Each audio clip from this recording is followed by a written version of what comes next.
Anti Markovnikov rule की mechanism देखते हैं।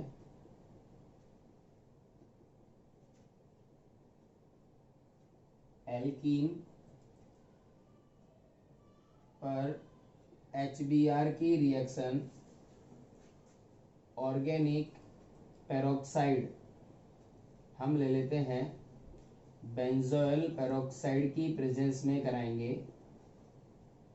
देन क्या बनेगा, जैसा कि हमें अभी याद हो गया कि ब्रोमीन उधर अटैच होगा जिधर हाइड्रोजन ज़्यादा होगा, तो प्रोडक्ट ये बनेगा। ऐसा कैसे? तो इसकी मैकेनिज्म को समझने के लिए सबसे पहले C6H5COO C6H5 ये बेंजोइल पेरोक्साइड जो है इसका होमोलाइटिक क्लीवेज होगा। होमोलाइटिक क्लीवेज होगा और होमोलाइटिक क्लीवेज की वजह से ये जो दोनों ऑक्सीजन के पास ये डॉट है ये स्प्लिट हो जाएगा और स्प्लिट हो जाने की वजह से C6H5COO डॉट के दो मॉलिक्यूल बन जाएंगे। ये बेंजोइल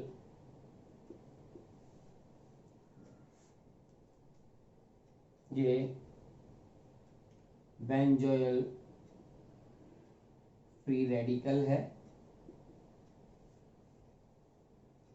अब बेंजोइल फ्री रेडिकल आगे जाके ये वाला डॉट और ये डॉट इधर शिफ्ट होगा, ये वाला डॉट इधर शिफ्ट हो जाएगा और ये वाला डॉट इसी के साथ रह जाएगा, मतलब C6H5 के दो फ्री रेडिकल बन जाएंगे और साथ में 2CO2 फॉर्म हो जाएगा।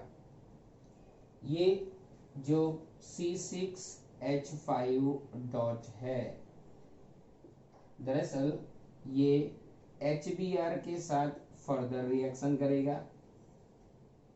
अब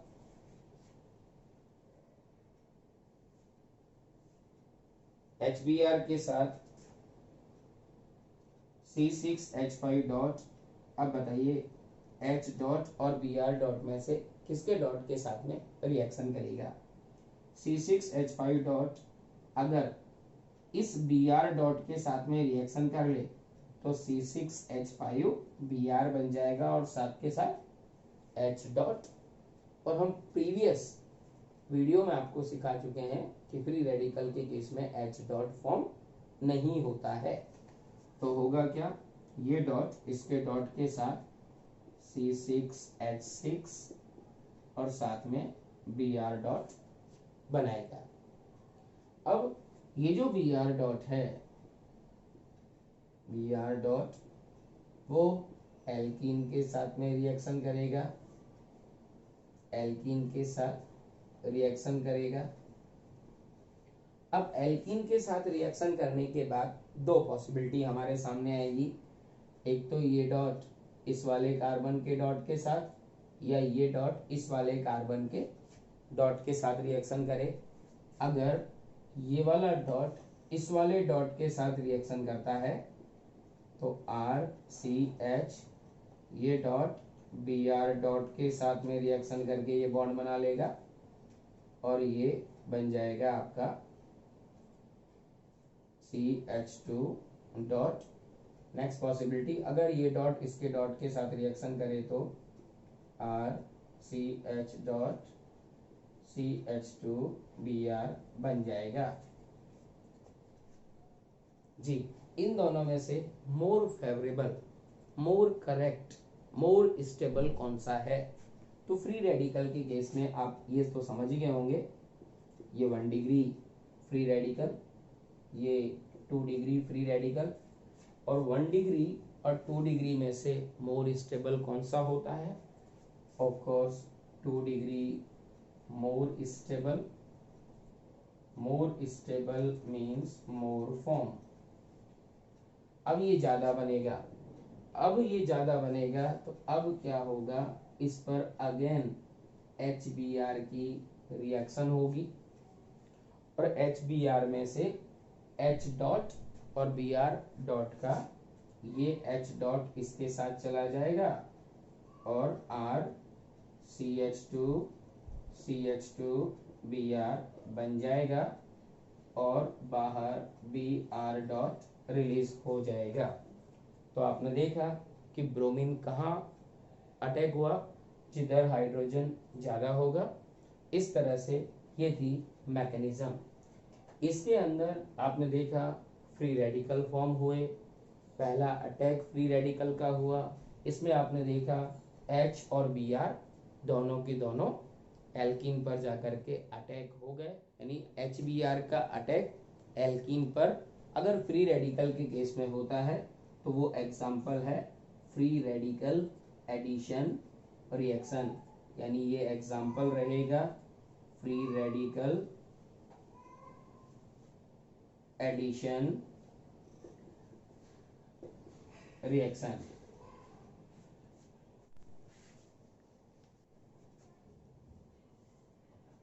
anti Markovnikov curve rule does not apply on HCl and HI। मतलब आप ध्यान दें बच्चों, ये प्रोपीन है, प्रोपीन पर HCl की रिएक्शन लिखें और आपने यहाँ लिख दिया एसिटाइल पेरोक्साइड, या आपने CH3C डबल बॉन्ड CH2 पर HI की रिएक्शन लिख दी कोई भी ऑर्गेनिक पेरोक्साइड की प्रेजेंस में। What is the product? हमारा आंसर होता है कि ऑर्गेनिक पेरोक्साइड की प्रेजेंस में नेगेटिव पार्ट उधर अटैक करता है जिधर हाइड्रोजन ज्यादा होगा। तो इस केस में ये रॉन्ग हो जाएगा, क्योंकि आपको ये बात बहुत अच्छे से समझ लेनी है। अगर किसी क्वेश्चन में HCl और HI दे रखा हो तो पेरोक्साइड लिखा होगा, तब भी एंटी मार्कोनी कर्व रूल काम नहीं करेगा। तो ऐसे केस में आपका जो प्रोडक्ट बनेगा वो मार्कोनी कर्व रूल के अकॉर्डिंग ही बनेगा। मतलब ऐसे केस में प्रोडक्ट मार्कोनी कर्व रूल के अकॉर्डिंग ही बनेगा। मीनिंग क्लियर है? CH3CH, यहाँ पर क्लोरीन, देन CH3 और आयोडीन कहाँ लगेगा, जिधर कार्बन पर हाइड्रोजन कम होगा, यानी यहाँ आयोडीन आ जाएगा और ये आपका दूसरा प्रोडक्ट बन जाएगा। तो आपने देखा कि HCl और HI की प्रेजेंस में पेरोक्साइड होते हुए भी एंटी मार्कोनी कर्व रूल नहीं लगा। क्यों? तो इसका जवाब दिया जाता है कि HBr और HCl में HBr में एंटी मार्कोनी कर्व रूल लगता है, पर HCl के लिए ये नहीं लगता। ऐसा क्यों? यह दूसरा क्वेश्चन बनता है कि HBr में एंटी मार्कोनी कर्व रूल बन जाता है, जबकि HI के अंदर एंटी मार्कोनी कर्व रूल नहीं लगता। दरअसल इसके दो अलग अलग कॉन्सेप्ट से हम इसकी स्टडी करेंगे। एक्चुअली HCl और HBr में HCl की बॉन्ड एनर्जी ज़्यादा होगी और HCl की बॉन्ड एनर्जी ज़्यादा होने की वजह से due to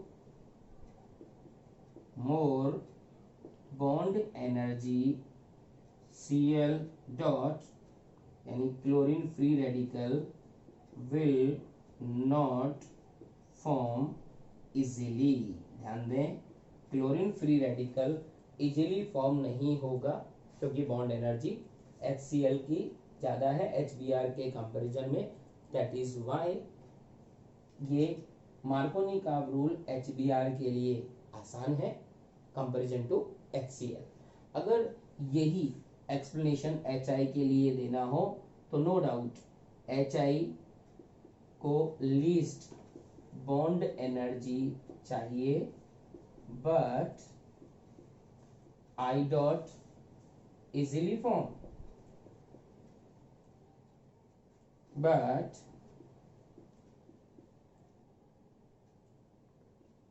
I dot need more activation energy actually iodine free radical के केस में एल्कीन पर जब अटैक होता है तो बहुत ज़्यादा एनर्जी की ज़रूरत पड़ती है और उतनी एनर्जी रिएक्शन टेम्परेचर पर अवेलेबल नहीं होने की वजह से आयोडीन फ्री रेडिकल की रिएक्शन इजीली नहीं हो सकती है, नहीं हो पाती है। दैट इज वाई इसके ज़्यादा इसके आगे हम आगे भी जनरल मेथड ऑफ प्रिपरेशन है वो डिस्कस करेंगे नेक्स्ट वीडियो में। थैंक यू वेरी मच, मिलते हैं ब्रेक के बाद। बहुत बहुत